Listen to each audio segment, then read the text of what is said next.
రాహుల్ గాంధీ గారిని రాజకీయంగా ఎదుర్కోలేక దొంగ కేసులు పెడుతున్నాడు మోడీ. నేనంటున్నా మోడీకి, ఏ మోడీ, బీజేపీ మోడీ బ్రిటిష్ వాడికే భయపడని కాంగ్రెస్ ఇది బీజేపీకి ఎంత భయపడుతుంది అనుకున్నాం అని చెప్పి ఈరోజు హెచ్చరిస్తున్నా. మోడీ, అమిత్ షా ఒక కేడీలు, ఈ దొంగలు ఇవాళ దేశం కొరకు ప్రాణాలు అర్పించిన కుటుంబం మీద కక్ష కట్టిండు దరిద్రుడు. ఈ రోజు ఎక్కడ మీ స్వాతంత్ర సంగ్రామంలో మీ పాత్ర? ఇవాళ సెంటు భూమి కూడా లేదు, ఇల్లు కూడా లేని కుటుంబం మీద ఈడీ కేసు పెట్టి ఇవాళ మీరు బెదిరించాలని చూస్తే ఇవాళ గాంధీ కుటుంబానికి మేమందరం కూడా సభ్యులమే. అందరూ గుర్తు పెట్టుకోండి. నేనంటున్నా 2029 లాస్ట్ మోడీ నిన్ను తన్ని తరిమేసే రోజులు ముందున్నాయి, గుర్తు పెట్టుకోండి. 2029 తర్వాత మోడీ ఉండేది జైల్లో.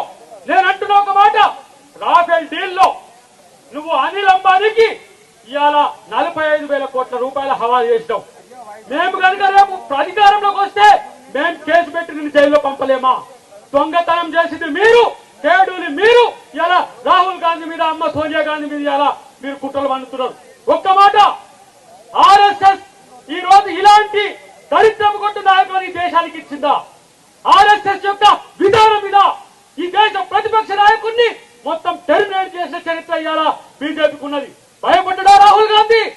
ఇవాళ ఎవరైతే ద్వేషం పంచుతున్నారో వాళ్ళ బజార్లో ప్రేమ కొట్టును పెట్టాడు రాహుల్ గాంధీ. ఇది కాంగ్రెస్ పార్టీ యొక్క కల్చర్. మేము ప్రేమనిస్తున్నాం, మీరు ద్వేషాన్ని పెంచుతున్నారు. విడగొట్టే మోడీకి తన్ని తరిమి కొట్టే రోజులు మన కాంగ్రెస్ పార్టీ చేస్తుందనే విషయాన్ని గుర్తుపెట్టుకోవాల్సిన అవసరం ఉంది. నేను అంటున్న చివరిగా ఒక మాట చెప్తున్నా మిత్రులారా, 45 సంవత్సరాల బీజేపీ, 45 సంవత్సరాల బీజేపీ ఇలా 145 ఏళ్ల పైచలకు చరిత్ర ఉన్న కాంగ్రెస్ పార్టీ ఈ దేశానికి స్వాతంత్రం తెచ్చినాం రా. ఒక ప్రజాస్వామ్య ద్రోహి మోడీ ఇలా ఈడీని ఎనిమి ఆఫ్ ది డెమోక్రసీగా చేసిండు.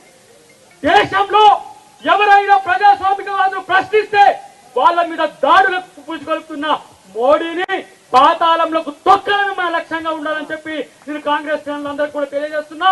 రాహుల్ గాంధీ మీరు కొట్టారండి. తెలంగాణ కాంగ్రెసే కాదు, యావత్ దేశం మీ వైపు చూస్తున్నది. ఇలా 99 సీట్లు వస్తేనే ఇలా భయపడిపోతున్నారు మోడీ, అమిత్ షా.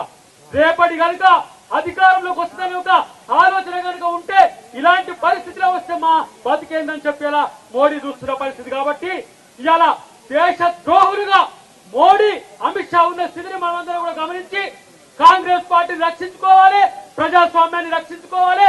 రాజ్యాంగ పరిరక్షకుడు రాహుల్ గాంధీని, అమ్మ సోనియా గాంధీ వెంట మనం అందరం ఉండాలని చెప్పి తెలియజేస్తూ జై కాంగ్రెస్.